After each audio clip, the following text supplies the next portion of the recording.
আজকে আমরা আলোচনা করব চতুর্থ অধ্যায় নিয়ে আমরা পর্যায় সারণী নিয়ে আমরা আলোচনা করব। পর্যায় সারণী ইংরেজি নাম হচ্ছে পেরিওডিক টেবল বলা হয়। অর্থাৎ পর্যায় সারণীর ইংরেজি নাম যদি আমরা মনে রাখতে হবে যে পেরিওডিক টেবিল বলা হয়। পিরিয়ড থেকে পেরিওডিক টেবিল নাম দেওয়া হয়েছে।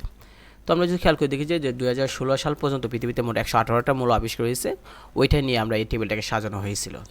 তো আমরা যদি শুরু করি যে অধ্যায়টা শুরু হয়েছে কিন্তু এখান থেকে পর্যায় সারণীর পটভূমি থেকে, মানুষ প্রাচীনকাল থেকে বিভিন্ন ধরনের পদার্থ ব্যবহার করে আস্তে আস্তে এই পদার্থের উপর ভিত্তি করে দেখা গেছে যে পর্যায় সারণীটা পটভূমিটা তৈরি করা হয়েছে। যেমন আমরা যদি খেয়াল করে দেখি যে 1789 সালে লেবুসিয়া অক্সিজেন, নাইট্রোজেন এবং হাইড্রোজেন, ফসফরাস, মার্কারি, জিঙ্ক এবং সালফার, এই যে ধাতুগুলো আছে, এই ধাতু এবং অধাতু আছে, এটাকে দুই ভাগে ভাগ করছে। কোনগুলো? ধাতু এবং অধাতু, এই দুভাগে ভাগ করা হয়েছে। তো তার এই যে চিন্তা ভাবনা করে ভিত্তি করে যে তিনি তৈরি করছেন, এটাকে বলা হয় আপনার প্রথম দিকে পর্যায় সারণী বলা হয়, যেটা 1789 সালে লেবুসিয়ে তিনি কি করছেন যে oxygen, nitrogen, hydrogen, phosphorus, mercury, zinc, sulphur, এগুলোকে দুইটা ভাগে ভাগ করছে, একটা ধাতু একটা হচ্ছে অধাতু। পরবর্তীতে 1829 সালে কি করছে? 1829 সালে বিজ্ঞানী ডুবেরাইন তিনি লক্ষ্য করলেন যে 3টি করে মৌলিক পদার্থ একই রকমের ধর্ম প্রদর্শন করে। তিনি প্রথমে পারমাণবিক ভর অনুসারে 3টি করে মৌল সাজান। এরপর তিনি লক্ষ্য করেন যে দ্বিতীয় মৌলের পারমাণবিক ভর প্রথম ও তৃতীয় মৌলের পারমাণবিক ভরের যোগফলের অর্ধেক বা তার কাছাকাছি। একে ডুবেরাইনের ত্রয়ী সূত্র বলা হয়। কি তিনি? বিজ্ঞানী যে ডুবেরাইন, তিনি ক্লোরিন, ব্রোমিন, আয়োডিনকে প্রথম ত্রয়ী মৌল হিসেবে চিহ্নিত করেন। তাহলে দেখেন, এটাও একটা আমরা যদি বলি যে এটা একটা যে সিস্টেমে ভাগ করছে, সেটা হচ্ছে কি সিস্টেম? সেটা হচ্ছে তিনি খেয়াল করে দেখলেন যে 3টা মূল নিয়েছেন, দেখলেন শুধু 3টা মূলের বেশি না, তিনি কি নিয়েছেন? ক্লোরিন, ব্রোমিন আর আয়োডিন, এই 3টাই নিয়ে সাজাচ্ছেন। কী করলেন যে 2 নাম্বারটা যেটা আছে, প্রথম 2 নাম্বার মূল হয়েছে আপনার যে প্রথম আর তৃতীয় যেটা আছে, এই দুইটাকে যদি যোগ করি, তারপর যদি অর্ধেক করি, যোগফলটাকে যদি অর্ধেক করি, তাহলে দেখা যাবে যে তার কাছাকাছি পাইতেছি আমরা ওইটা। আবার 1864 সালে নিউল্যান্ড অষ্টক সূত্র দেন। নিউল্যান্ড এই সূত্র অনুযায়ী যে মূল সময়কে যদি পারমাণবিক ভরে ছোট থেকে বড় অনুযায়ী সাজানো যায়, তবে যে কোনো একটি মূলের ধর্ম তার অষ্টমূলের ধর্মের সাথে মিলে যায়। অর্থাৎ 1864 সালে নিউল্যান্ড অষ্টক সূত্র দেন। তার মতে কি, যে মূল সময়কে যদি আমরা ছোট থেকে বড় সাজাই, তাহলে দেখা যাবে যে 1 নম্বরের সাথে 8 নম্বরটা মিল আছে, ধর্মের মিল আছে, বৈশিষ্ট্য মিল আছে। তারপর 1869 সালে রাশিয়ান বিজ্ঞানী মেন্ডেলেভ সর্বপ্রথম মৌলের উপর একটা গবেষণা চালান এবং তিনি একটা সূত্র দেন। সূত্রটা কী হয়েছে? সূত্রটা বলছে যে মূল সময়কে ভৌত ও রাসায়নিক ধর্মাবলী তাদের পারমাণবিক ভর বৃদ্ধির সাথে পর্যায়ক্রমে আবর্তিত হয়। তিনি এই সূত্র দিয়ে থাকেন। তিনি তখনকার সময় 63টা মূলকে 12টি সারিতে এবং 8টি খাড়া কলামে সাজাইছিলেন তিনি। তো সাজাইয়া তিনি দেখান যে একই কলাম বরাবর সকল মূলের ধর্ম একই রকমের এবং একটি সারির প্রথম মূল থেকে শেষ মূল পর্যন্ত ধর্মগুলো ক্রমান্বয়ে পরিবর্তন হইতেছে। এই চকের নাম দেওয়া হয়েছিল আপনার পেরিওডিক্যাল টেবিল বলা হয়। পেরিওডিক টেবিল দেওয়া আছে। তো মেন্ডেলেভ পর্যায় সারণীর আরেকটা সাফল্য হচ্ছে তিনি মৌলিক পদার্থের অস্তিত্ব সম্পর্কে সঠিক ভবিষ্যৎবাণী করেছিলেন। যে তিনি তো 63টা মৌল আবিষ্কার করছিলেন, কিন্তু কিছু ঘর ফাঁকা রাখছিলেন, যে তিনি ভাবছিলেন যে ভবিষ্যতেও হয়তো এইগুলোতে নতুন নতুন মৌল আবিষ্কার হয়, এই জায়গাটা ফিল আপ করবে, এবং সেটাই প্রমাণিত হয়েছিল। তো আমরা যদি খেয়াল করে দেখি যে এই যে এখানে যে সারণী দেওয়া আছে, এটা হচ্ছে আপনার সারণী দেওয়া আছে। এখানে আমরা যদি খেয়াল করে দেখি, এই যে সারণীটা এখানে দেওয়া আছে, এভাবে দেওয়া আছে, ঠিক আছে। তো এখানে আবার নিশ্চয়ই দেওয়া আছে, কারণ এটাকে জায়গায় নেই নাই, এই কারণে এরকমভাবে দেওয়া হয়েছে। তো এটা জায়গার অভাবে এভাবে যে এই যে এখানে যে দেওয়া আছে আপনার, এইটাই বলা হয় পর্যায় সারণী যে আপনার দেওয়া আছে যেটা। তো এখান থেকে আমরা শিখবো অনেকগুলো, যেগুলো ইম্পর্টেন্ট সেগুলো শিখবো। তো এটাকে বলা হয় আপনার পর্যায় সারণীর যে আধুনিক পর্যায় সারণী যেটা, এটা। তো আমরা যদি খেয়াল করি, এখানে আছে যে মেন্ডেলিভের পর্যায় সারণী কিছু ত্রুটি ছিল। মেন্ডেলিভ তার পর্যায় সারণীতে যে নিয়ম অনুসারে যে মূলগুলো সাজিয়েছিলেন, সেখানে দেখা যায় যে পরমাণুর পারমাণবিক ভর কম থাকবে এবং সেই পরমাণু পর্যায় সারণীতে আগে বসবে। অর্থাৎ তার নিয়ম ছিল কি, যে পরমাণুর পারমাণবিক ভর কম সেটা আগে বসবে, আর যেটা ভর বেশি সেটা পরে বসবে। কিন্তু দেখা যায় যে মেন্ডেলিভের পর্যায় সারণীতে আর্গনের পারমাণবিক ভর যদি 40 এবং পটাশিয়ামের পারমাণবিক ভর 29 হওয়া সত্ত্বেও একই গ্রুপের মূল সময়ে ধর্মে মিল রাখার জন্য আর্গনকে পটাশিয়ামের আগে বসানো হয়েছিল। অর্থাৎ তিনি সাজাইছিলেন কিভাবে? তিনি সাজাইছেন যে ছোট থেকে বড় সাজাইছেন, কিন্তু একটা সমস্যা দেখা দিল কি যে 40 তো পরে হবার কথা ছিল, আর 39 নাম্বার যেটা পটাশিয়াম সেটা তো সিরিয়ালে আগে হবার ছিল। আগে তো 39 পটাশিয়াম বসবে, তারপর 40 আর্গন যাবে, কিন্তু ধর্মের মিল রাখার জন্য 40 আগে দিছে আর 39 পরে দিছে। এটা একটা সমস্যা ছিল। এরকম ছোটোখাটো অনেকগুলো সমস্যা দেখা ছিল। এই সমস্যা দূর করার জন্য 1913 সালে মুসলে তিনি একটা সূত্র দেন, সেটা হচ্ছে মানে বরের পরিবর্তে পারমাণবিক সংখ্যা দিয়ে একটা সূত্র দেন। সেটা কি? মূল সময়, তার সূত্রটা হচ্ছে কি আপনার, যে মূল সময়ের ভৌত এবং রাসায়নিক ধর্মাবলী পারমাণবিক সংখ্যা বৃদ্ধির সাথে সাথে পর্যায়ক্রমে আবর্তিত হয়। মেন্ডেলিভ বলেছিল কি, যে মেন্ডেলিভ বলেছিল এখানে আপনার মূল সময়ের, তার মতে মেন্ডেলিভের সূত্রটা কি আমরা যদি খেয়াল করে দেখি, মেন্ডেলিভ কি সূত্র দিছে, সেটা দিছে এখানে যে মূল সময়ে ভৌত এবং রাসায়নিক ধর্মাবলী পারমাণবিক ভর অনুসারে বৃদ্ধি পাইতেছে। আর সে কি বলছে? মুসলে বলছে যে মূল সময়ে ভৌত ও রাসায়নিক ধর্মাবলী পারমাণবিক সংখ্যা বৃদ্ধির সাথে সাথে কি হইতেছে? পরিবর্তন হইতেছে। এটা দেন। এই সূত্র দেওয়ার পরে দেখা যায় আর কোনো সমস্যা হয় নাই। সিরিয়াল মেনটেন করে, আর 18 জায়গায় রয়েছে 19, তারপর বসেছে, সিরিয়াল মেনটেন করাই হয়ে গেছে। পরবর্তীতে international union of pure and applied chemistry, যেটা IUPAC বলা হয়, 118টা মৌল শনাক্ত করছে এই পর্যন্ত।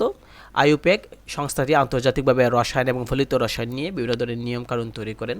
118টি মূলের মধ্যে বেশিরভাগ মূলই প্রকৃতিতে পাওয়া যায়, তবে বাকি কিছু মূল আছে যেগুলো ল্যাবরেটরিতে তৈরি করা হয়েছে। তো লেবুসে মাত্র 33টা নিয়ে শুরু করছিল, মেন্ডেলিভ 63 নিয়ে, আর মুসলে এসে 118টি মূলকে প্রতিষ্ঠিত করতে পেরেছে। তো এখন আমরা যদি খেয়াল করি যে পর্যায় সারণীর বৈশিষ্ট্য কী, পর্যায় সারণীর কিছু বৈশিষ্ট্য আছে। যেমন টেবিলের মধ্যে আমরা জানি যে পর্যায় সারণীর মূলত একটি চক বা একটা টেবিলের যেমন সারি থাকে, কলাম থাকে, একইভাবে এখানে দেওয়া আছে। তো কিছু বৈশিষ্ট্য দেওয়া আছে পর্যায় সারণীর, কিছু বৈশিষ্ট্য আমরা যদি খেয়াল করে দেখি, বৈশিষ্ট্যগুলো হলো এক, যে পর্যায় সারণীতে 7টা পর্যায় আছে এবং 18টা খাড়া গ্রুপ আছে।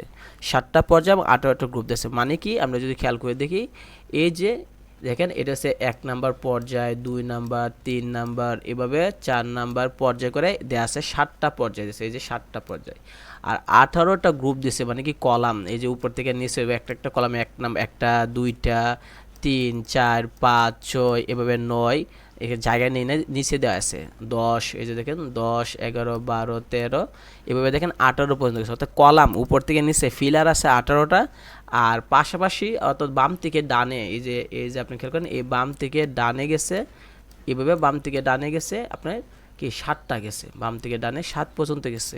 আর উপর থেকে নিচে যে মানে ফিলার যে দেওয়া আছে 18টা দেওয়া আছে, ওইটা এখানে বলা হয়েছে। যে তার মধ্যে তিনি যে বৈশিষ্ট্য দিচ্ছেন সেটা হচ্ছে কি, যে 7টা পর্যায় আছে, আর কি আছে 7টা পর্যায়ের সাথে সাথে যে 18টা গ্রুপ দেওয়া আছে, 7টা পর্যায় এবং 18টা খাড়া গ্রুপ দেওয়া আছে। অর্থাৎ এইভাবে এটাকে সাজানো হয়েছে, মানে পর্যায় সারণীটা যে এটা পর্যায় সারণীটা এটা এইভাবে সাজানো হয়েছে।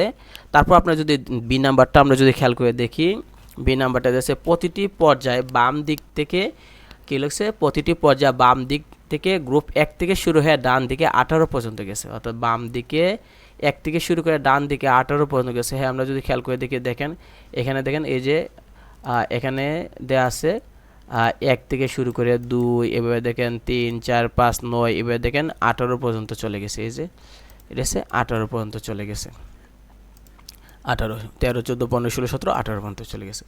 ওইটা এখানে বৈশিষ্ট্য তুলে ধরছে, যে কি বলছে, যে বাম থেকে শুরু করে 18 পর্যন্ত গেছে। তো মূলত পর্যায় সারণীর নিচে আলাদাভাবে ল্যান্থেনাইট এবং অ্যাক্টিনাইট সারির মূল হিসেবে দেখালো এরা মূলত 6 এবং 7 নং পর্যায়ের অন্তর্ভুক্ত। মানে কি দেখেন এখানে একটা জিনিস আছে, সেটা হচ্ছে কি আপনার এই যেখানে দেন, এখানে দেয়া আছে ল্যান্থেনাইট সারি যেটা, আর অ্যাক্টিনাইট সারি।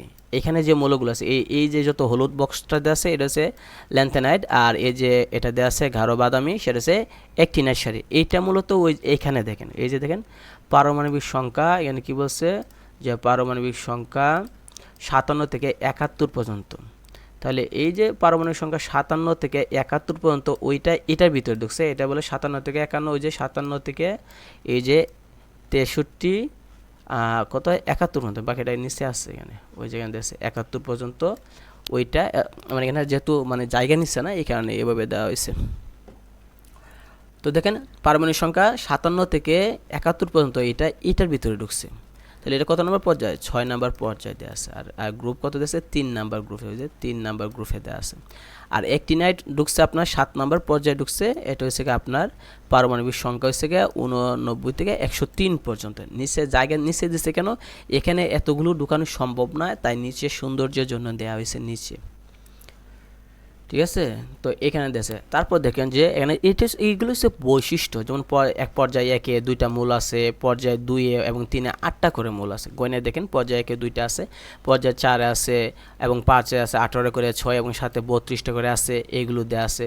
তারপর দেখেন গ্রুপ 1-এ দেওয়া আছে, গ্রুপ 1-এ 7টা মূল আছে, গ্রুপ 2-এ 6টা, 3-এ 32টা দেওয়া আছে, 4 থেকে 12 পর্যন্ত দেওয়া আছে 4টি করে, আর 13 থেকে 17 পর্যন্ত দেওয়া আছে আপনার 6টা করে মূল আছে, আর 18 আছে 60টি মূল আছে 18।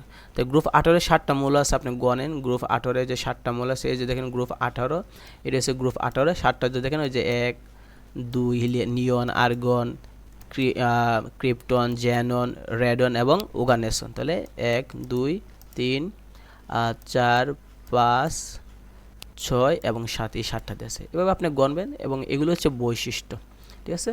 তো এখানে দেওয়া আছে যে সকল মূলের পারমাণবিক সংখ্যা 57 থেকে 71, এই 15টাকে বলা হয় ল্যান্থেনাইট বলা হয়, আর 89 থেকে 103 এই 15টাকে বলা হয় অ্যাক্টিনাইট বলা হয়। এগুলো নিচে দেওয়া আছে সৌন্দর্যের জন্য। তো এখানে যদি মূলগুলোকে ধর্মের ভিত্তিতে আমরা সাজাই, তাহলে কিছু বৈশিষ্ট্য পাওয়া যায়, যেমন একই পর্যায়ে বাম থেকে ডানে গেলে মূল ধর্ম পরিবর্তন হয়, আর একই গ্রুপের মূলগুলো ভৌত এবং রাসায়নিক ধর্ম প্রায় একই রকম হয়। বলতেছে কি আমরা যদি কোনো একটা মানে পর্যায় সারণী যদি বাম থেকে ডানে যাই, মূলগুলো যেতে থাকি, বাম দিক থেকে শুরু করে ডান দিকে যাই, তাহলে ধর্ম চেঞ্জ হইতেছে। আর উপর থেকে নিচে যদি আমরা ফিলার দেখি মানে গ্রুপ দেখি, তাহলে প্রায় ধর্ম একই রকম দেখা যায়, এটা বলছে। এখন ইলেকট্রন বিন্যাস থেকে পর্যায় সারণী মূলের অবস্থান নির্ণয় করা যায়, যেমন কোনো একটা যৌগ, কোন একটা মৌল, যে এটা কোন পর্যায় সারণী কত নম্বর পর্যায়ে বা গ্রুপে পড়ছে, সেটা কেমনে বের করব। খেয়াল করে দেখেন এখানে যে পটাশিয়াম যেটা 19, পটাশিয়াম 19কে আমরা যদি ভাঙি, তাহলে দেখেন কি পাইতেছি 1s2 2s2 2p 3s2 3p 4s। তাহলে সর্বশেষ কত পর্যন্ত গেছে, দেখেন 4 পর্যন্ত গেছে। সর্বশেষ কত পর্যন্ত গেছে 4 পর্যন্ত গেছে, তাই সর্বশেষ যত পর্যন্ত গেছে এইটাই বলা হয় পর্যায় নাম্বার। তাহলে এই পটাশিয়ামের পর্যায় কত, পটাশিয়ামের পর্যায় হচ্ছে আপনার 4। একইভাবে দেখেন এখানে লিথিয়াম দেওয়া আছে, আমরা যদি খেয়াল করি লিথিয়ামের ইলেকট্রন বিন্যাস দেওয়া আছে, লিথিয়াম হচ্ছে পারমাণবিক সংখ্যা হচ্ছে 3, তাই 1s2 2s2 এটা দেওয়া আছে। তাহলে শেষ পর্যন্ত কত গেছে 2 পর্যন্ত গেছে, 1s2 এবং 2 পর্যন্ত গেছে, তাই পর্যায় সারণী সে কত হচ্ছে পর্যায়ে 2 নম্বর পর্যায়ে পড়ছে। এইভাবে আমরা নির্ণয় করবো যে সর্বশেষ কত নম্বর গেছে, মানে শক্তি স্তরে গেছে। 1s2 2s2 দেখেন 3s2 4s পর্যন্ত গেছে, তাই সেটাকে বলা হয় আপনার যে পর্যায় হচ্ছে 4 বলা হয়। এভাবে আমরা নির্ণয় করতে পারি যে পর্যায় নম্বর বের করা। আর গ্রুপ নম্বর আমরা কেমনে বের করব, দেখবেন যে কোনো একটা মৌলে ইলেকট্রন বিন্যাসে আমরা যদি দেখি যে সর্বশেষ যদি এসে থাকে ইলেকট্রন, তাহলে ওই এসটাই হচ্ছে আপনার যে গ্রুপ নাম্বার। মানে আপনি খেয়াল করে দেখেন, এখানে আমরা যদি খেয়াল করে দেখি গ্রুপ নাম্বার পর্যায়ে আমরা কি বললাম, পর্যায়ে বললাম কি যে সর্বশেষ যত পর্যন্ত যাবে সেটাই নাম্বারটা হচ্ছে পর্যায়। দেখেন সর্বশেষ 1s2 2s2 3s এইভাবে কত পর্যন্ত গেছে 4 পর্যন্ত গেছে, ঠিক না। এন নাম্বার কত, এন হচ্ছে আপনার 4, ঠিক না।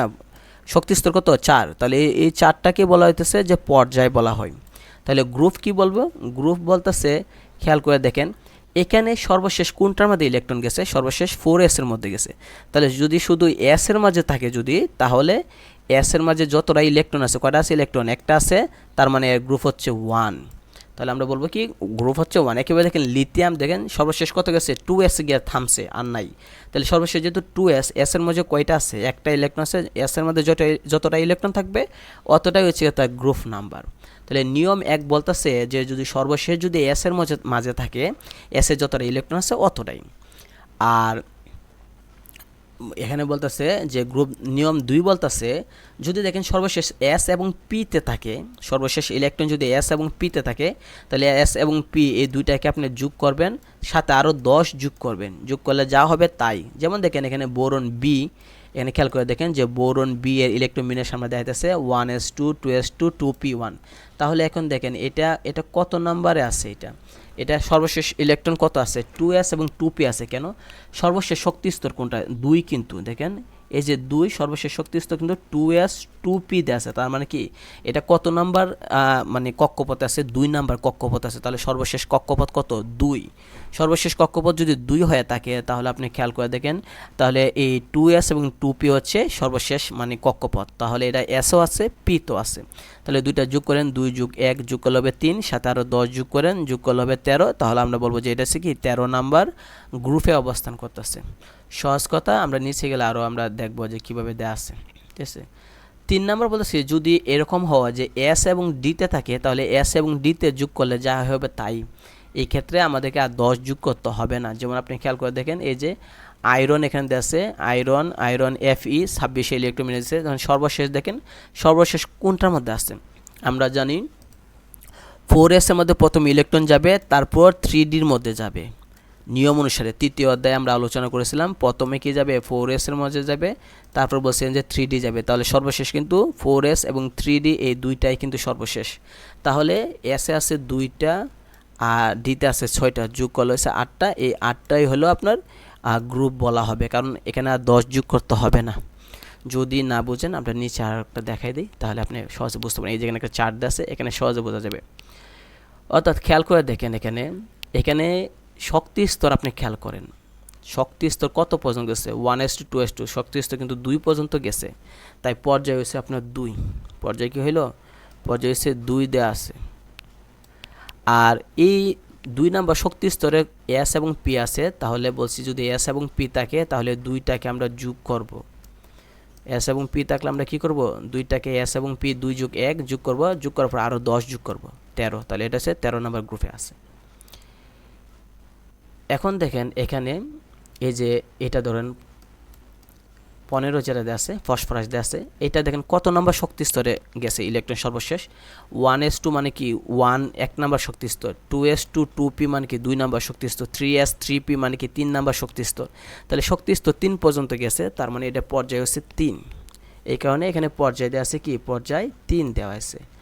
আর তাহলে এখানে এস এর মধ্যে যেহেতু 3 নাম্বার মানে কক্ষপথে আছে, তাই ইলেকট্রনও আমরা ওই 3 নাম্বারে যতগুলো আছে এস এবং পি দুইটাই যোগ করব।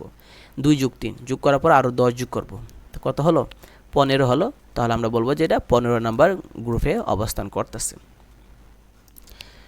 কিন্তু আপনি এখানে দেখেন যে আমরা যদি খেয়াল করে দেখি যে এই যে ক্যালসিয়াম দেওয়া আছে 20, তাহলে দেখেন 1s একটা, 2s 2p, 3s 3p, তারপর কত 4s। তাহলে সর্বশেষ কত নাম্বার মানে কক্ষপথ পর্যন্ত গেছে ইলেকট্রন, 4 নাম্বার গেছে, 4s মানে 4। তাহলে পর্যায় কত গেল, 4 গেল। তাহলে ইলেকট্রন সর্বশেষে কোনটার মধ্যে আছে, সর্বশেষ 4 নাম্বার কক্ষপথে আছে। 4 নাম্বার কক্ষপথে কি কয়টা ক্যাটাগরি আছে, এখানে আছে শুধু এস আছে। তাহলে যেহেতু এস আছে, তাহলে এসে 2টা আছে, তাই 2টা হবে, কারণ আমরা জানি এসে থাকলে যা থাকবে ততটাই, এসে যতটা থাকবে ততটাই। কিন্তু এস আর পি থাকলে 2টা যোগ করে আরও 10, আর এস আর ডি থাকলে শুধু 2টা যোগ করলে চলবে, 10 হবে না। খেয়াল করে দেখেন এখানে আছে আপনার এই যে এটা, আপনি যদি খেয়াল করেন যে কোবাল্ট দেওয়া আছে, কোবাল্ট। তাহলে দেখেন সর্বশেষ কত পর্যন্ত গেছে, 4s পর্যন্ত গেছে, তাই পর্যায় হচ্ছে আপনার 4 গেছে। ঠিক আছে, পর্যায় 4। আর গ্রুপ কত হবে, আমরা জানি 4s দেওয়ার পর তারপর 3d-তে দিতে হয়, 4s দেওয়ার পর 3d-তে দিতে, তাহলে এস এবং ডিতে আছে সর্বশেষে। তাহলে এস আছে 2টা আর ডিতে আছে 7টা, তাহলে 2 আর 7 যোগ করলে হচ্ছে 9। তাহলে আমরা বলবো যে 9। সহজ কথা, এসে যতটা থাকবে অতটাই গ্রুপ। এস আর পিতে থাকলে 2টা যোগ করে আরও 10 যোগ করতে হবে, আর এস আর ডিতে থাকলে আমরা 2টা যোগ করলে চলবে, 10 যোগ করতে হবে না। আর পর্যায় হচ্ছে সর্বশেষ যত নাম্বার সিরিয়াল নাম্বার যাবে অতটাই হচ্ছে আপনার পর্যায়। তো এখানে পর্যায় সারণী আরও কতগুলো দেওয়া আছে, ইলেকট্রন বিন্যাস এখানে দেওয়া আছে, এখানেও দেওয়া আছে কতগুলো ইলেকট্রন বিন্যাস কীভাবে হয়েছে দিয়েছে।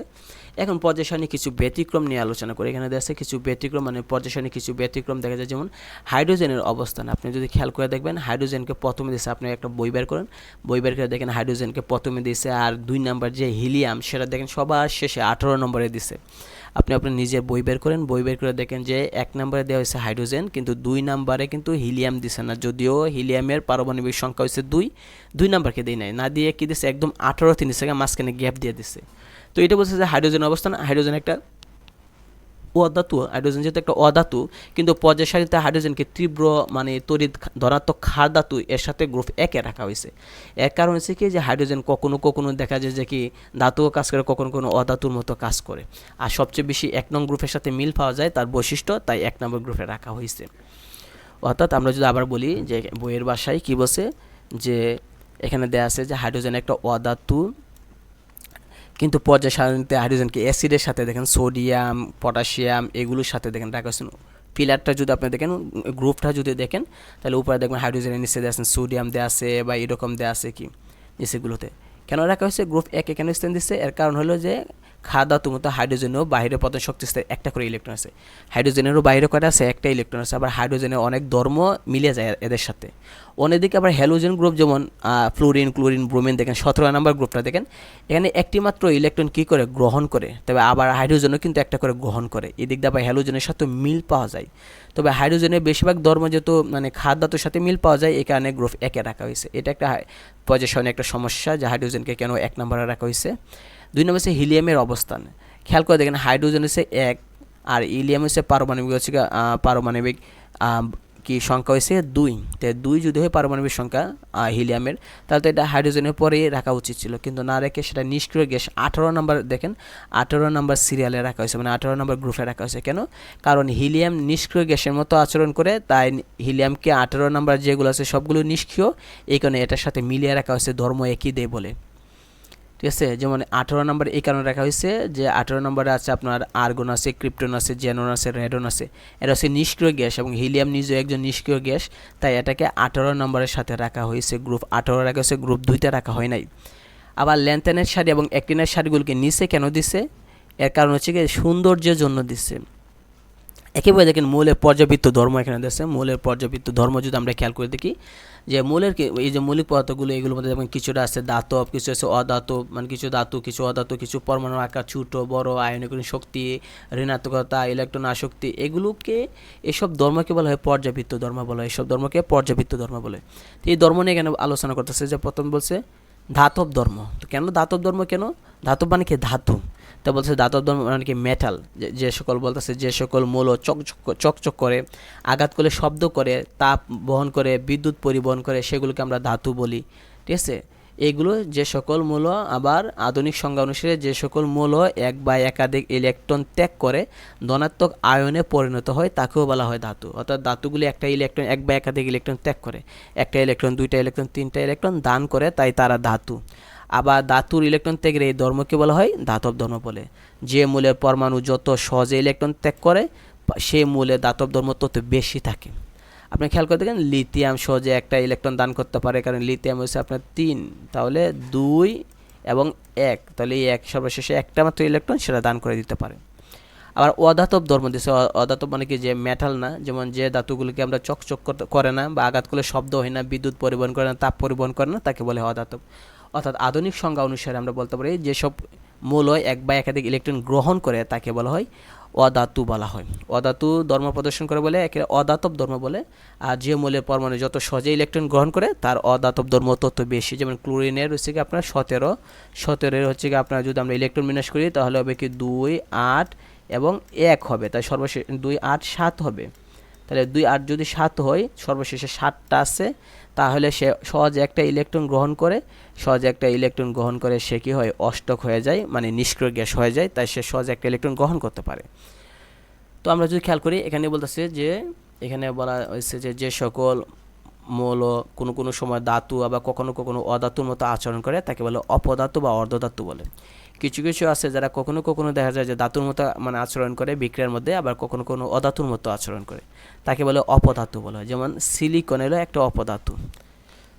তো এটা বলতেছে এখানে একটা গুরুত্বপূর্ণ ইম্পর্টেন্স যে পর্যায় সারণীর যে কোনো একটি পর্যায়ে যদি আপনি লক্ষ্য করেন দেখবেন বাম দিক থেকে মূলগুলো সাধারণত ধাতু হয়, বাম দিকেরগুলো হচ্ছে কি ধাতু, আর মাঝখানেরটি ছিল অপধাতু বা অর্ধধাতু, মাঝে মাঝে মানে ধাতু, মাঝে মাঝে অধাতু। আর ডান দিকে এদিকে যেগুলো আছে এগুলো দেখবেন কি অধাতু হিসেবে আছে। তো পরমাণু আকার, পারমাণবিক ব্যাসার্ধ নিয়ে আমরা আলোচনা করব। পরমাণু আকার এবং পারমাণবিক ব্যাসার্ধ দিছে যে সাইজ অফ অ্যাটম বা অ্যাটমিক রেডিয়াস দেওয়া আছে। যেমন পরমাণুর আকার তথা পারমাণবিক ব্যাসার্ধ একটা পর্যাবৃত্ত ধর্ম। যে কোনো একটি আমরা যদি খেয়াল করে দেখি যে যে কোনো একটি পর্যায়ে যতই বাম দিক থেকে ডান দিকে যাওয়া যায়, যে কোনো একটা পর্যায়ে যত বাম দিকে আমরা ডান দিকে যাব ততই মানে পরমাণু আকার বা ব্যাসার্ধ যেটা বলি কমতে থাকে, এবং যে কোনো একটি গ্রুপে যত উপর থেকে নিচে যাব আমরা পরমাণুর আকার বা পারমাণবিক ব্যাসার্ধ তত বাড়তে থাকে। তাহলে এটা একটা সূত্র আমরা যদি শিখতে পারি যে পরমাণু আকার নিয়ে, সেটা হচ্ছে কি, যদি আমরা কোনো একটা মানে পর্যায় সারণীর বাম থেকে ডানে যাই তাহলে কি পারমাণবিক ব্যাসার্ধ কমতে থাকবে, আর কোনো একটা গ্রুপের উপর থেকে নিচে যদি নামি, কোনো একটা গ্রুপের উপর থেকে নিচে যদি নামি তাহলে ব্যাসার্ধ বাড়তে থাকবে। তো এটাই বলতেছে যে একই পর্যায়ে বাম দিক থেকে যত ডান দিকে যাবেন পারমাণবিক সংখ্যা তত বাড়তে থাকবে। অর্থাৎ আপনি বাম থেকে যদি ডানে যান তাহলে দেখবেন একটার পরে একটা বাড়বে। যেমন দেখেন পর্যায় সারণী বের করে দেখেন যে সোডিয়াম হচ্ছে 11, 2, এরপরে হচ্ছে 12 নম্বর হচ্ছে ম্যাগনেসিয়াম, তারপর 13 নম্বর হচ্ছে অ্যালুমিনিয়াম। এভাবে যত বাম থেকে ডানে যেতেছেন একটা করে ইলেকট্রন কী হচ্ছে বাড়তেছে। তাহলে কিন্তু শক্তি স্তর কিন্তু বাড়তেছে না, ইলেকট্রন বাড়তেছে, শক্তি স্তর বাড়তেছে না। তাই দেখা যেতেছে যে মানে এই যে পারমাণবিক সংখ্যা বাড়লে নিউক্লিয়াসের প্রোটন সংখ্যা বৃদ্ধি পাইতেছে, ইলেকট্রন সংখ্যা বৃদ্ধি পাইতেছে। এরপরে কী হইতেছে যে একটা আকর্ষণ বল থাকে, এই আকর্ষণ বলের কারণে পরমাণু আকারটা ছোটো হয়ে যায়। আবার যখন গ্রুপে যত উপর থেকে নিচে যাবেন তত করে একটা একটা ইলেকট্রন কক্ষপথ, মানে তত উপর থেকে নিচে গেলে একটা করে ইলেকট্রনের জন্য কক্ষপথ তৈরি হইতেছে। বলছে কি যে একই গ্রুপ মানে কি ফিলারগুলো উপর থেকে নিচে, উপর থেকে নিচে যদি আপনি যান তত নতুন করে একটা একটা শক্তি স্তর মানে একটা একটা কক্ষপথ যুক্ত হইতেছে। এভাবে কক্ষপথ একটা একটা করে যুক্ত হইতেছে। কিন্তু যেহেতু কক্ষপথ যুক্ত হইতেছে তাহলে তো পরমাণু আকার বৃদ্ধি পাইতেছে, কারণ জায়গা বড় হইতেছে। তো একই গ্রুপে যত উপর থেকে নিচেই যাবেন ততই নিউক্লিয়াসের প্রোটন সংখ্যা, বাহিরে কক্ষপথে ইলেকট্রন সংখ্যা বৃদ্ধির জন্য আকর্ষণ বৃদ্ধি পেয়ে পরমাণু আকার যতটুকু হ্রাস পায়, নতুন করে একটা শক্তি স্তর যোগ হওয়ার কারণে পরমাণু আকার তার চেয়ে বেশি বৃদ্ধি পায়, যে কারণে উপরের মূলের চেয়ে নিচের মূলের আকার বড় হয়। সহজ ভাষায় যদি আমরা এখানে বলি যে এখানে কি বলছে, প্রথম কথা হচ্ছে যে যতই আমরা মানে বাম থেকে পর্যায় সারণী পর্যায়ের ক্ষেত্রে বাম থেকে ডানে গেলে একটা একটা ইলেকট্রন যুক্ত হতেছে। যেমন সোডিয়ামের পরে আমরা বলতেছি কি ম্যাগনেসিয়াম একটা ইলেকট্রন যুক্ত হচ্ছে, তারপর 13 নম্বর হচ্ছে কি অ্যালুমিনিয়াম, 14 নম্বর ফসফরাস, 14 নম্বর হচ্ছে সিলিকন, 15 নম্বর হচ্ছে ফসফরাস এবং 16 নম্বর সালফার, এভাবে 17 নম্বর হচ্ছে ক্লোরিন। এভাবে একটা করে ইলেকট্রন বাড়তেছে, যার কারণে এইগুলোর মধ্যে ইলেকট্রন বাড়তেছে কিন্তু কক্ষপথ বাড়ি হইতেছে, নতুন করে কোনো একটা কক্ষপথ সৃষ্টি হইতেছে না, যার কারণে দেখা যায় পরমাণু আকার ছোটো হয়ে গেছে। আর যদি উপর থেকে নিচে যান তাহলে নতুন করে একটা কক্ষপথ তৈরি হইতেছে, যে আকার বড় হইতেছে, ওইটাই বলছে। এখন দেখেন আয়নীকরণ শক্তি দেওয়া আছে। আয়নীকরণ শক্তি আমরা যদি খেয়াল করি যে গ্যাসীয় অবস্থায় কোনো মূলের এক মোল গ্যাসীয় পরমাণু থেকে এক মোল ইলেকট্রন অপসারণ করে এক মোল ধনাত্মক আয়নে পরিণত করতে যে শক্তির প্রয়োজন হয় তাকে বলা হয় আয়নীকরণ শক্তি বলা হয়। বিষয়টা কি এখানে? বিষয়টা হচ্ছে কি আপনার যদি আমরা খেয়াল করে দেখি, এখানে আয়নীকরণ শক্তি মানে কি বলছে? আয়নীকরণ শক্তি বলতেছে যে যদি গ্যাসীয় অবস্থা অর্থাৎ গ্যাসের ক্ষেত্রে যদি কোনো এক মোল গ্যাসীয় পরমাণু থেকে যদি এক মোল ইলেকট্রনকে আমরা যদি অপসারণ করি, ঠিক আছে, মানে দান করে দিই, অর্থাৎ কোনো একটা মানে গ্যাসীয় মূল থেকে যদি কোনো ইলেকট্রন যদি আমরা কি করি অপসারণ করি মানে দান করে দিই, তাহলে সেটা কী হবে ধনাত্মক আয়নে পরিণত হবে। আর এটা পরিণত করতে যে শক্তির প্রয়োজন হয় সেই শক্তির নাম হচ্ছে আয়নীকরণ শক্তি। আবার বলতেছে এখানে কি বলছে, যে বলতেছে এখানে গ্যাসীয় অবস্থায় কোনো মূলের থেকে যদি আমরা মানে পরমাণু যদি আমরা মানে কোনো মূলের পরমাণু থেকে যদি আমরা কোনো এক মোল ইলেকট্রন যদি আমরা অপসারণ করে দিই মানে বাদ দেওয়া দিই বা দান করে দিই, তাহলে সেটা কী হবে, আমরা যদি দান করলে সেটা ধনাত্মক হয়, ঠিক না? তাহলে ধনাত্মক আয়ন হবে। আর এটা করতে যে শক্তির প্রয়োজন হয় তাকে বলে আয়নীকরণ শক্তি বলা হয়। তো আয়নীকরণ শক্তি হচ্ছে একটা পর্যাবৃত্ত ধর্ম বলা হয়। একই পর্যায়ে বামের মূলের পারমাণবিক ব্যাসার্ধ বেশি এবং ডানের মূলের পারমাণবিক ব্যাসার্ধ কম। পারমাণবিক ব্যাসার্ধ কমলে আয়নীকরণ শক্তিমান বাড়ে। উল্টা আমরা জানি বাম থেকে ডানে গেলে নতুন করে ইলেকট্রন কী হইতেছে যুক্ত হইতেছে পর্যায় সারণীতে। পর্যায় সারণীতে কী হইতেছে, বাম থেকে ডানে গেলে নতুন করে ইলেকট্রন যুক্ত হইতেছে। তো যুক্ত হলে ব্যাসার্ধ কী হবে, কমে যাবে। তাই ব্যাসার্ধ যদি কমে যায় তাহলে আয়নীকরণ শক্তিমান বেড়ে যাবে। উল্টা পারমাণবিক ব্যাসার্ধ যদি বাড়ে তাহলে শক্তি কমে যাবে, ঠিক আছে? তো এখানে দেখা যেমন সোডিয়াম, ম্যাগনেসিয়াম, অ্যালুমিনিয়াম, সিলিকন, এর মধ্যে সিলিকনের আয়নীকরণ মান বেশি। কেন? সিলিকনের ব্যাসার্ধ কী হয়েছে, আয়নীকরণ শক্তি মান বেশি কেন বলতেছে, যে কারণ এই মূলগুলোর মধ্যে আমরা জানি সিলিকনের পারমাণবিক ব্যাসার্ধ মান সবচেয়ে কম। অর্থাৎ বাম থেকে ডানে গেলে মূলগুলো কি ইলেকট্রন যুক্ত হইতেছে। এখানে বলতেছে মূলের এখানেই বলা আছে যে একই পর্যায়ের বামের মূলের পারমাণবিক ব্যাসার্ধ বেশি আর ডাইনের মূলের পারমাণবিক ব্যাসার্ধ কম। তাহলে বাম দিকে আছে দেখেন সোডিয়াম আর ডান দিকে আছে সিলিকন। তা সিলিকনের পারমাণবিক ব্যাসার্ধ কম, কম মানে কি শক্তি হবে কি বেশি হয়ে যাবে। ওইটা বলতেছে। আবার দেখেন গ্রুপ যদি আমরা খেয়াল করি, উপর থেকে নিচে দেখেন 1 নম্বর গ্রুপে লিথিয়াম, লিথিয়ামের নিচে দেখেন সোডিয়াম, তারপর পটাশিয়াম, রুবিডিয়াম, সিজিয়াম এগুলো আছে। তো লিথিয়ামের পারমাণবিক ব্যাসার্ধের মান সবচেয়ে কম, তাই লিথিয়ামের শক্তি বেশি, ওইটা এখানে বলা হয়েছে। আর ইলেকট্রন আসক্তি মানে কি, দেখেন গ্যাসীয় অবস্থায় কোনো এক মোলের এক মোল গ্যাসীয় পরমাণু থেকে যদি এক মোল ইলেকট্রন যদি প্রবেশ করাতে ঋণাত্মক আয়নে পরিণত করতে যে শক্তির প্রয়োজন হয় তাকে বলে ইলেকট্রন আসক্তি। আমরা জানি ইলেকট্রন যদি গ্রহণ করে তাহলে সেটা কি হয়, ঋণাত্মক হয়, আর দান করলে ধনাত্মক হয়। তো এইটা বলতেছে যে কোনো গ্যাসীয় অবস্থায় যদি আমরা কোনো এক মোল ইলেকট্রন যদি আমরা মানে কি করি, যে গ্রহণ করি যদি, তাহলে গ্রহণ করলে সেটা কি বলে, ঋণাত্মক আয়ন হবে। গ্রহণ করতে যে শক্তির প্রয়োজন হয় সে শক্তি বলা হয়, বা যে শক্তি নির্গত হয় সে শক্তি নির্গত হয়ে যায়, এটাকে বলা হয় ইলেকট্রন আসক্তি। সহজ কথায় আমরা জানি যে এটা হচ্ছে কি, এটা হচ্ছে মানে কি ঋণাত্মক। এটা ঋণাত্মক কেন, কারণ এটা ইলেকট্রন গ্রহণ করতেছে। অর্থাৎ গ্যাসীয় অবস্থায় যদি কোনো মূল যদি কি করে এক মূল ইলেকট্রন যদি নিজে আনে মানে প্রবেশ করায় অর্থাৎ গ্রহণ করে, তাহলে সেটা তো ঋণাত্মক হবে, ইলেকট্রন গ্রহণ করলে ঋণাত্মক হয়। আর এটা করতে যে শক্তি নির্গত হইতেছে, যে খরচ হইতেছে, এটাকে বলা হয় ইলেকট্রন আসক্তি বলা হয়। তো এখানে এটি বলছে যে একই পর্যায়ে বামের মূলে পারমাণবিক ব্যাসার্ধ বেশি এবং ডানের মূলে পারমাণবিক ব্যাসার্ধ কম। তা পারমাণবিক ব্যাসার্ধ কমলে মান বাড়বে, ওই এটার মতোই আপনার ওই যে আয়নীকরণ শক্তির মতোই, যে ব্যাসার্ধ কম, পারমাণবিক ব্যাসার্ধ কম, তাহলে আসক্তি বেশি, কম থাকলে আসক্তি বেশি হবে, বা আয়নীকরণ শক্তি কী হবে, বেশি হবে। ব্যাসার্ধ কম মানে কি, আয়নীকরণ শক্তি বেশি হবে। এখানে কতগুলো সমস্যা দেওয়া আছে, যে বলতেছে যে আপনি বলেন যে এখানে মধ্যে কোনটা ইলেকট্রন বেশি বা কোনটার মধ্যে ইলেকট্রনের আসক্তি বেশি কম, সেটা বোঝার জন্য। তারপর দেখেন যে তড়িৎ ঋণাত্মকতা দেওয়া আছে, যে দুটি পরমাণু যখন সমযোজী বন্ধনে আবদ্ধ হয়ে অণুতে পরিণত হয় তখন অণুর পরমাণুগুলোর মধ্যে ইলেকট্রনের দুটিকে নিজের দিকে আকর্ষণ করে, এই আকর্ষণকে বলা হয় তড়িৎ ঋণাত্মকতা। কি বলতেছে এখানে, যে দুইটা পরমাণু যখন সমযোজী বন্ধনে হয়, মানে শেয়ারের মাধ্যমে যখন দুইটা মানে পরমাণু যখন অণু গঠন করে, বা মানে কি হয়, মানে দুইটা পরমাণু যখন বন্ধনে আবদ্ধ হয়, কি বলতেছে যে উপর তো আমরা বলছিলাম কি, যে এটা হচ্ছে কি আপনার ওই এখানে আয়নীকরণ শক্তি বলেন বা ইলেকট্রন আসক্তি কোনটা বলছি, সেটা বললাম কি, যে ইলেকট্রন হয় দান করলে ধনাত্মক আর গ্রহণ করলে ঋণাত্মক। আর এখানে আমরা বলতেছি কি, যদি দুইটা পরমাণু সমযোজী বন্ধন কাকে বলে, এটা পঞ্চম অধ্যায়ে আমরা শিখব। যদি দুইটা পরমাণু যদি দানও করলো না গ্রহণও করলো না, শেয়ার করলো, দুজনে সমান ভাগ করে শেয়ার করলো, তাহলে সেটা হচ্ছে সমযোজী বন্ধন। এই শেয়ারের মাধ্যমে যদি কি হয়, কোনো বন্ধন গঠিত হয়, তাহলে এই এদের মধ্যে একটা আকর্ষণ আছে, এই আকর্ষণটাকে বলা হয় তড়িৎ ঋণাত্মকতা বলা হয়। তো তড়িৎ ঋণাত্মকতা একটি পর্যাবৃত্ত ধর্ম। এই পর্যায়ে বামের মূলের পারমাণবিক ব্যাসার্ধ বেশি, ডানের মূলের পারমাণবিক ব্যাসার্ধ কম, সেটা আমরা প্রথম থেকে বলে আসতেছি।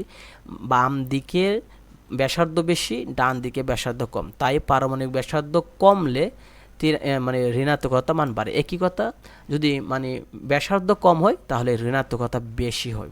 এখানে তিনটা ক্ষেত্রে একই কথা বলছে, আয়নীকরণ শক্তি বলেন, সেটা আয়নীকরণ শক্তি বলেন, অথবা যদি আপনি বলেন যে এই ইলেকট্রন আসক্তি, অথবা যদি বলেন যে এই যে এটা দেওয়া আছে তড়িৎ ঋণাত্মকতা।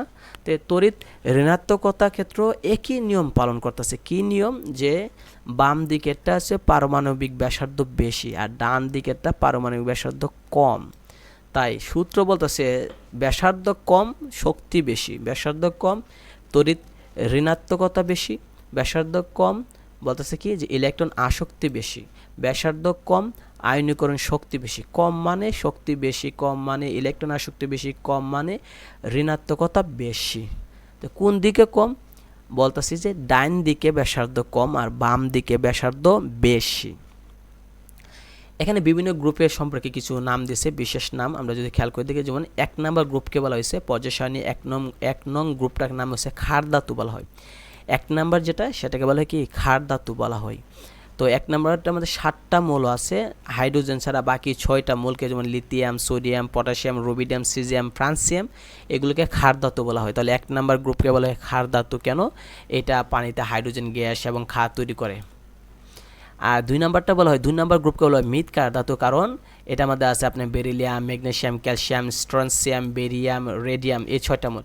এগুলো মৃৎ ক্ষার ধাতু, কারণ এগুলো মাটিতে পাওয়া যায়, বা মাটি জাতীয় জিনিসপত্র এগুলো, এই ধাতুকে মাটিতে বিভিন্ন যৌগের সাথে পাওয়া যায়।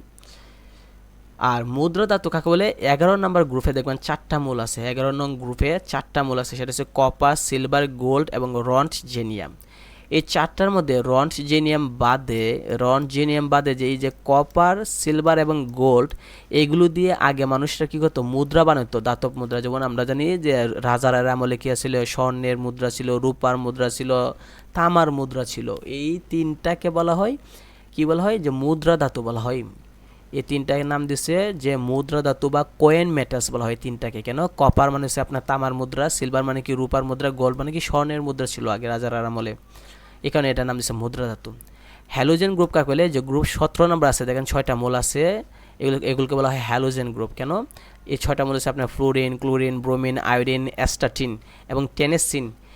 এইসব হ্যালোজেন মূলকে এক্স দ্বারা প্রকাশ করা হয়। এটাও মনে রাখবেন যে এসবকে কি দ্বারা, এক্স দ্বারা প্রকাশ করে। কেন হ্যালোজেন বলা হয়? কেন হ্যালোজেন মানে হচ্ছে লবণ উৎপাদনকারী, আর এরা লবণ তৈরি করে বলে তাদের নাম দিয়েছে হ্যালোজেন গ্রুপ। কারণ এরা লবণ তৈরি করে, সোডিয়ামের সাথে ম্যাগনেসিয়ামের সাথে লবণ তৈরি করে, তাই এদেরকে বলা হয় হ্যালোজেন গ্রুপ। নিষ্ক্রিয় গ্যাস আছে 17 নম্বর, 18 নম্বর দেখেন নিষ্ক্রিয় গ্যাস হচ্ছে পর্যায় সারণী 18 নং গ্রুপে দেখেন। 17 নম্বর হচ্ছে কি আপনার হ্যালোজেন, 18 নম্বর গ্রুপটা দেখেন, এই গ্রুপকে বলা হয় নিষ্ক্রিয় গ্যাস, নাম হচ্ছে ইনার্ট গ্যাস, ইংরেজিটাও মনে রাখবেন। এগুলোর মধ্যে আছে হিলিয়াম, নিয়ন, উপর থেকে নিচে দেখেন 18 নম্বর উপর থেকে নিচে দেখেন হিলিয়াম, নিয়ন, আর্গন, ক্রিপ্টন, জেনন, রেডন আছে এবং ওগানেসন আছে। এইগুলোকে বলা হয় আপনার নিষ্ক্রিয় গ্যাস। কারোর সাথে তারা কি করে না, কোনো যৌগ গঠন করে না, কারোর সাথে বিক্রিয়া করে না, কারোর সাথে কোনো কিছু অংশগ্রহণ করে না, কোনো ইলেকট্রন দান করে না, গ্রহণ করে না, কারোর সাথে কি হয়ে যুক্ত হয়ে নতুন কোনো যৌগ তৈরি করে না, এরা নিষ্ক্রিয়ভাবে ফেরা থাকে পৃথিবীতে। এ কারণে এদের নাম হচ্ছে নিষ্ক্রিয় গ্যাস। আরেকটার নাম দেখেন অবস্থান্তর মৌল বলা হয়। অবস্থান্তর মৌলসমূহকে অবস্থান্ত ধাতুও বলা হয়, কারণ এই মৌলগুলো সবই ধাতু। তাহলে অবস্থান্ত মৌলসমূহ ডি ব্লক মৌলের অন্তর্ভুক্ত। অর্থাৎ যে সকল আমরা যে সকল মৌলের ইলেকট্রন বিন্যাস আমরা যদি দেখি যে ইলেকট্রন যদি ডিতে গিয়ে থাকে, তাহলে সেটা অবস্থান্তর মৌল বলা হয়। তবে সকল ডি ব্লক মৌলই অবস্থান্তর মৌল নয়। যে সকল ডি ব্লক মৌলের এক বা একাধিক অরবিটাল আংশিক ইলেকট্রন পূর্ণ, তারাই কেবল অবস্থান্তর মৌল। মানে আমরা যে পর্যায় সারণী যে ইলেকট্রন বিন্যাস করি, আমরা জানি 3s, 3p, 3d, তারপর 4s। যদি কোনো ইলেকট্রন যদি 3dতে থাকে, ডিতে যদি থাকে, তাহলে সেটাকে বলে অবস্থান্তর মৌল। যদি কোনো একটা মৌলের মনে করেন সোডিয়াম, ম্যাগনেসিয়াম, অ্যালুমিনিয়াম, এবার আমরা যতগুলো বলি না কেন, নিকেল, ক্রোমিয়াম, যদি ডিতে কারো ইলেকট্রন যায়, তাহলে সেটা বলে অবস্থান্তর মৌল। তবে সবাইকে অবস্থান্তর মৌল বলা হয় না। বলতেছে কি যে তবে সকল ডি ব্লক মৌলকে অবস্থান্তর মৌল নয়, ঠিক আছে। যারা এক বা একাধিক অরবিটাল আংশিক ইলেকট্রন পূর্ণ করে, তারা যেমন লোহা, নিকেল, ক্রোমিয়াম, এগুলোকে বলা হয় অবস্থান্তর মৌল বলা হয়। এরা যুগে একাধিক যোজনী প্রদর্শন করে, তাহলে অবস্থান্তর মৌল একাধিক যুগ প্রদর্শন করে। এরা সাধারণত রঙিন যুগ গঠন করে শিল্পক্ষেত্রে প্রভাবক হিসেবে ব্যবহার করা হয়। তো বলতেছে এটা উচ্চ মাধ্যমিক শ্রেণীতে পড়ানো হবে। তো এখানে বলছে দেখেন যে ক্যালসিয়ামকে মৃৎ খাদ্য বলা কেন? কারণ এটা মাটিতে পাওয়া যায়, এটাতে বিভিন্ন ধরনের ক্যালসিয়াম মাটিতে সহজে পাওয়া যায়। হিলিয়ামকে নিষ্ক্রিয় গ্যাস বলা কেন? কারণ এটা কোনো রাসায়নিক বিক্রিয়ায় অংশগ্রহণ করে না।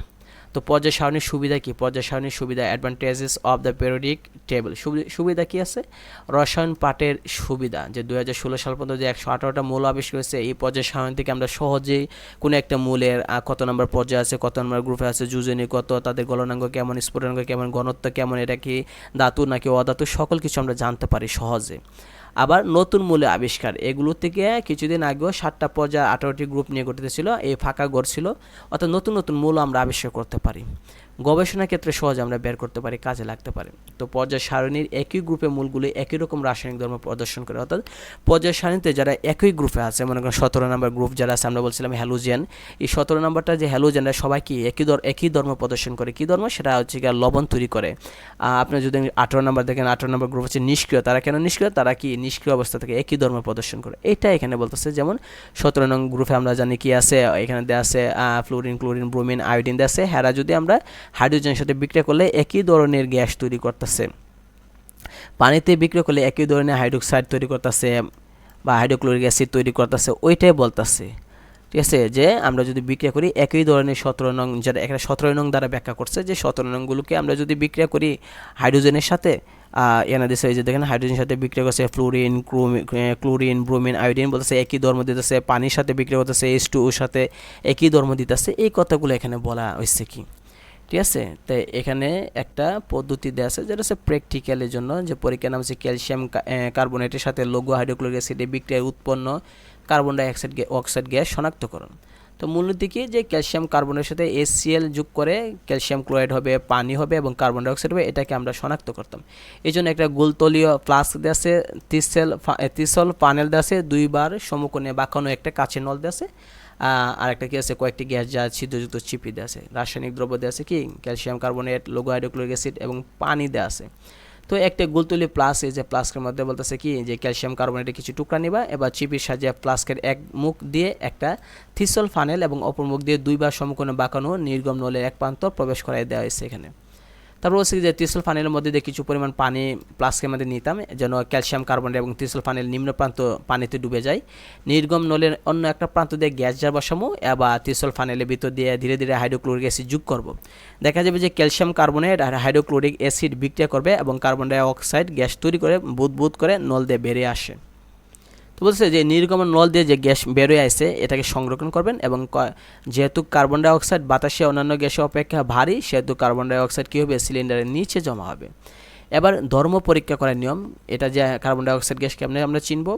উৎপন্ন কার্বন ডাই অক্সাইড গ্যাসের বর্ণ লক্ষ্য করা যায়, কার্বন ডাই অক্সাইড কোনো বর্ণ দেখা গেল না, অর্থাৎ যে গ্যাসের এটার ভিতরে কোনো লাল নীল বেগুনি কোনো বর্ণ দেখা যাচ্ছে, কালার দেখা যেতেছে না। 2 নম্বর, গ্যাস জারের মুখে একটি জ্বলন্ত কাঠি ধরো, কাঠিটি আগুন নিভে গেল, তাহলে বোঝা গেল এটা কি কাঠিটা আগুন যদি নিভে যায় সেটা হচ্ছে কার্বন ডাই অক্সাইড। কেন আমরা জানি কার্বন ডাই অক্সাইড আগুন নিভিয়ে ফেলে। 3 নম্বর, একটা টেস্ট টিউব বা পরীক্ষা নলে চুনের পানি নিবা বা ক্যালসিয়াম হাইড্রোক্সাইড নিতে হবে, নিয়ে কার্বন ডাই অক্সাইড গ্যাস এটা ভিতরে দিয়ে দিতে হবে। দিলে দেখা যাবে যে গ্যাস প্রবেশ করে ক্যালসিয়াম হাইড্রোক্সাইডের সাথে বিক্রিয়া করে ক্যালসিয়াম কার্বনেটের সাদা বর্ণের একটা মানে চুনের মতো পানি গুলা হয়ে যাবে। এরপর আরও অধিক গ্যাস এই গুলা পানির মধ্যে আরও যদি দিতে থাকি, ফলে ক্যালসিয়াম কার্বনেট পানি এবং কার্বন ডাই অক্সাইড বিক্রিয়া করে ক্যালসিয়াম বাইকার্বনেট তৈরি হবে, এতে চুনের পানি গুলা আবার কী হবে পরিষ্কার হয়ে যাবে। তো সতর্কতা, থিসল ফানেলের শেষ প্রান্ত পানির নিচে যাতে সবসময় ডুবে থাকে সেই ব্যবস্থা নেওয়া উচিত। গোলতলি প্লাসকে একটি স্ট্যান্ডের সাথে আটকাইতে হবে। এই পরীক্ষণের জন্য ক্যালসিয়াম মানে কার্বনেটের পরিবর্তে শামুক, ঝিনুক, ডিমের কোষা, হাইড্রোক্লোরিক অ্যাসিডের পরিবর্তে ভিনেগার নেওয়া যেতে পারে। তো এটা প্র্যাকটিক্যাল, এটা এখানে প্রয়োজন নাই, ঠিক আছে, এটা আসবে না পরীক্ষায়, কারণ এটা হচ্ছে আপনার প্র্যাকটিক্যাল জাস্ট মানে এই যে প্র্যাকটিক্যাল খাতা করার সময় সেটা কাজে লাগবে। তো এই হলো বিষয় এই অধ্যায়ে। আমরা পরবর্তীতে অধ্যায় দেওয়া আছে 5 পঞ্চম অধ্যায় রাসায়নিক বন্ধন কেমিক্যাল বন্ড, সেটা নিয়ে আমরা আলোচনা করব।